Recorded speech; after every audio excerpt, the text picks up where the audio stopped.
എത്ര തട്ടി വിളിച്ചിട്ടും സിദ്ധാർത്ഥ് കതക് തുറന്നിരുന്നില്ല. എന്ത് ചെയ്യണമെന്നറിയാതെ അശോക് പകച്ചു നിന്നു. ആ സമയത്താണ് അന്ന് മാധവ് തനിക്ക് നേരെ നീട്ടിയ കാർഡ് അശോകിന്റെ ഓർമ്മയിൽ വന്നത്. സിദ്ധാർത്ഥിനെ ഒരു പരിധിവരെ തടയാൻ അവന്റെ അങ്കിളിനെ സാധിക്കുമെന്ന് അശോകിന് മനസ്സിലായിരുന്നു. മറ്റൊന്നും ആലോചിക്കാതെ അശോക് ഹാളിലേക്ക് ഓടിയെത്തി. ഷോക്കേസിന്റെ ഒരറ്റത്തായി വെച്ചിരിക്കുന്ന ആ കാർഡ് എടുത്ത് അവൻ തന്റെ മുറിയിലേക്ക് പോയി. മുറിയിലെത്തിയ അശോക് ബെഡിൽ കിടക്കുന്ന തന്റെ ഫോൺ എടുത്ത് കാർഡിലെ നമ്പർ ഡയൽ ചെയ്തു. ഹലോ സർ, സർ ഞാൻ അശോക്, അവന്തികയുടെ അച്ഛൻ. ആ പറയൂ അശോക്, എന്തു പറ്റി? സർ, സിദ്ധാർത്ഥ് അവൻ ഇവിടെ വന്നിട്ടുണ്ട്, എന്റെ മകളുടെ മുറിയിൽ.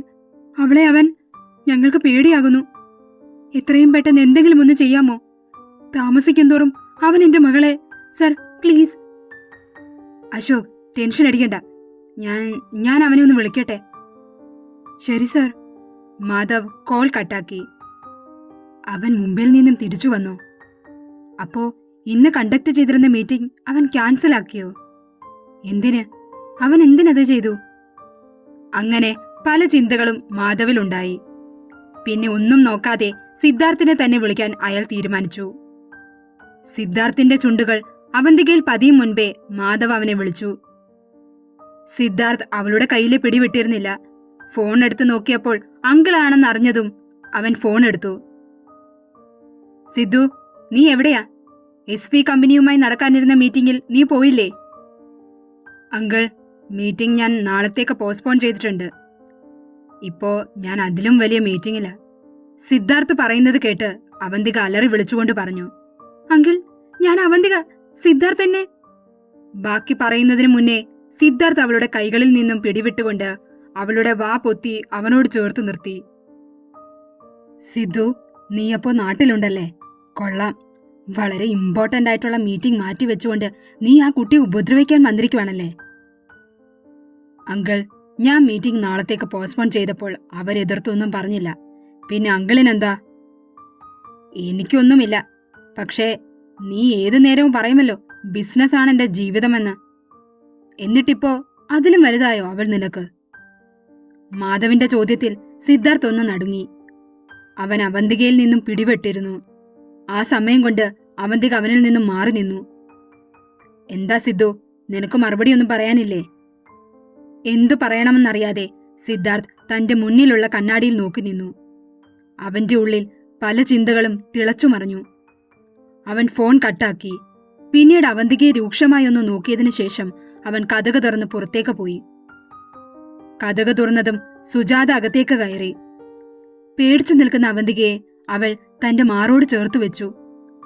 അശോക് സിദ്ധാർത്ഥ് പോയെന്ന് ഉറപ്പുവരുത്തിയ ശേഷം അവന്തികയുടെ അരികിലേക്ക് പോയി. സുജാതയുടെ മാറിൽ കിടന്നുകൊണ്ട് കരയുന്ന അവളുടെ നെറുകയിൽ അവനൊന്ന് തലോടി.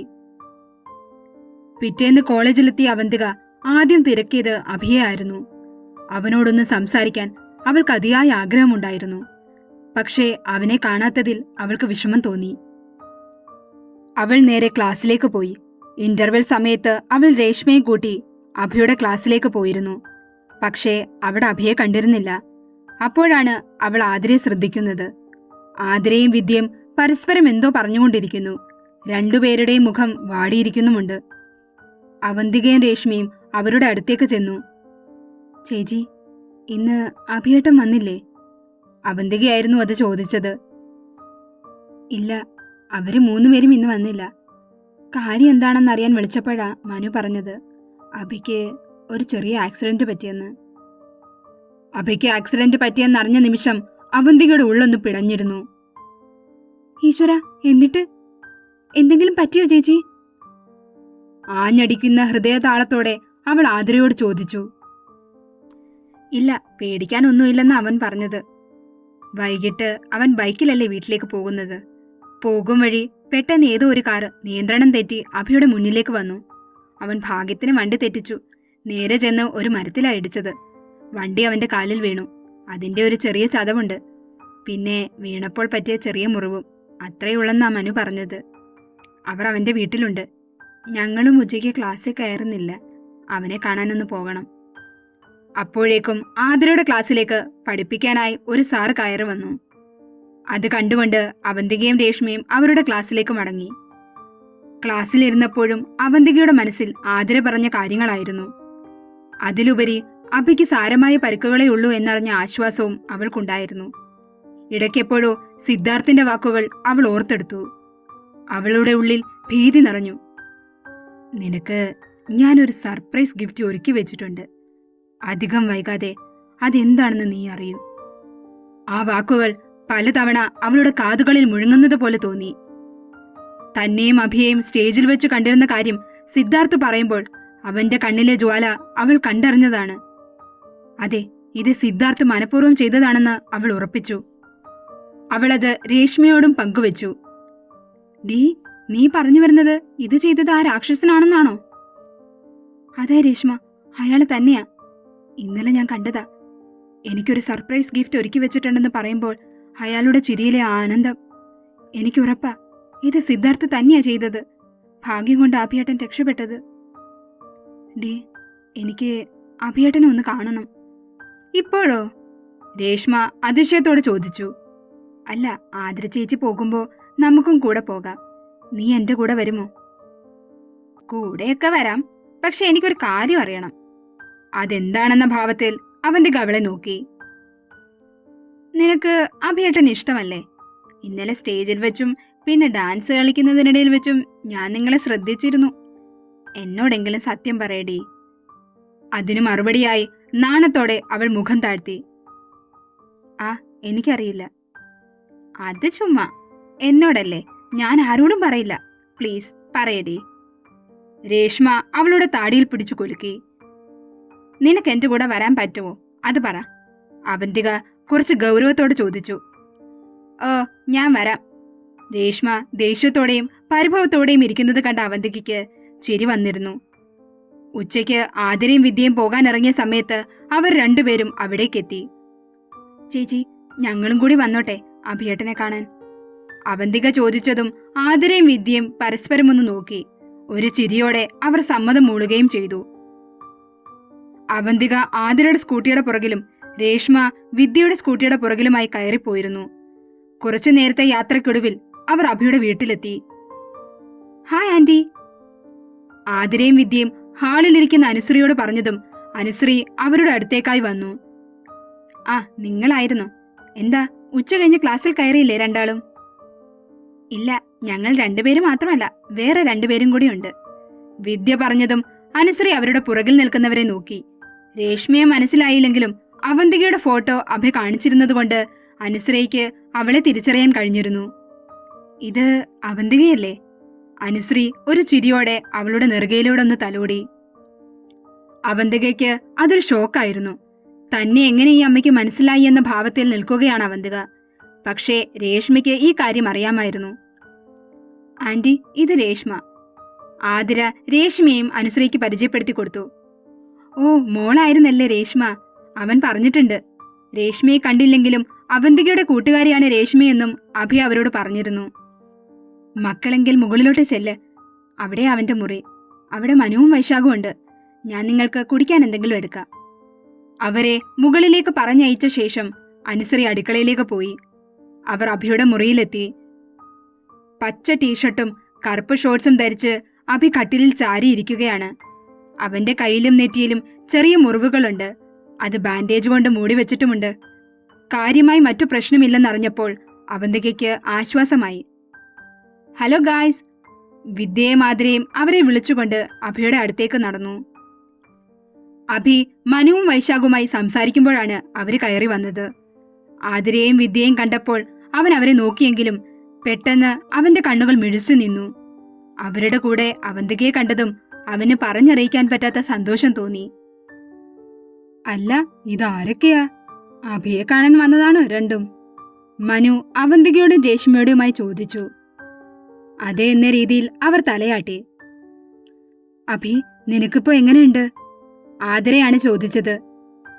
കുഴപ്പമില്ലടി, കാലിന് ചെറിയ ചതവുള്ളതുകൊണ്ട് നടക്കാൻ ഒരു ബുദ്ധിമുട്ട്, അത്രയുള്ളൂ.